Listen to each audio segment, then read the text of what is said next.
Hello everyone, কেমন আছো তোমরা? তো সেদিন আমরা চলে গেছিলাম বারুইপুরে আমার পাপার বন্ধু সুশান্ত আঙ্কেলের বাড়ি। লোডশেডিং এর অন্ধকার ভেদ করে আমরা চলে গেছিলাম সেখানে। তো ঢুকতে ঢুকতে আন্টি আমাদের জল দিয়ে দিল। যতক্ষণে সবাই সবকিছু প্রিপেয়ার করে নিচ্ছিল ততক্ষণ আমি একটু ফ্রেশ হয়ে মিস্টার বিন দেখতে দেখতে চিকেন উইংস, যদিও ততক্ষণে উইংসটা পুরোপুরি প্রিপেয়ার হয়নি, কিন্তু আমি আর তস হইতে পারিনি, তাই আমি আগেই খেয়ে নিই। যাই হোক, ফ্রাইডে ছিল রাজদাদার বার্থডে, তো অ্যাজ আমরা স্যাটারডে গেছিলাম তাই আমি ভাবলাম যে আমাদের সবার সাথেও একটা সেলিব্রেশন হয়েছে। আর এই দেখো, বার্থডে বয় তার মাতা পিতাকে কেক খাইয়ে দিচ্ছে, আর এই যে আমি, middle man of everything, sorry woman.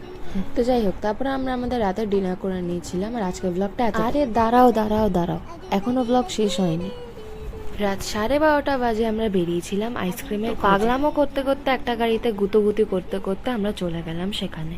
এবার কোথায় আমরা নিজেও তো গাড়িতে তেল ভরিয়ে আমাদের যে রাস্তাটা সুন্দর মনে হচ্ছিল ওই রাস্তাটা ফলো করতে করতে কোন একটা জায়গায় চলে গেছে। এই 12:30 একটা নাগাদ সুন্দর রাস্তা দেখতে দেখতে, আঙ্কেলের সুন্দর নাচ দেখতে দেখতে আর এই আঙ্কেলের সেক্সি মার্কা পোজ দেখে আমরা চলে গেলাম জয় হিন্দ ধাবাতে। তো এই আইসক্রিমের খোঁজেই সুন্দর রাস্তা দেখতে দেখতে যে আমরা এতদূর চলে আসবো আমাদের কারো প্ল্যানও ছিল। যাই হোক, আমরা এখানে খেয়ে নিয়েছিলাম কেসের পেস্তা কুলফি, যেটা খেতে অসাধারণ ছিল। আর এই যে এতটা ডিস্টেন্স গুতোগুতি করে আসা ইজ ওয়ার্থ ইট। তো এটা খেয়েও আমাদের মন ভরেনি, এটা জাস্ট অপোজিটেই ছিল ক্যাভেন্টার্স, আমরা ওখানে গিয়েও আইসক্রিম খেয়ে নিই। যাই হোক, আজকের জন্য এতটাই, দেখা হবে আবার পরের একটা ব্লগে। টাটা।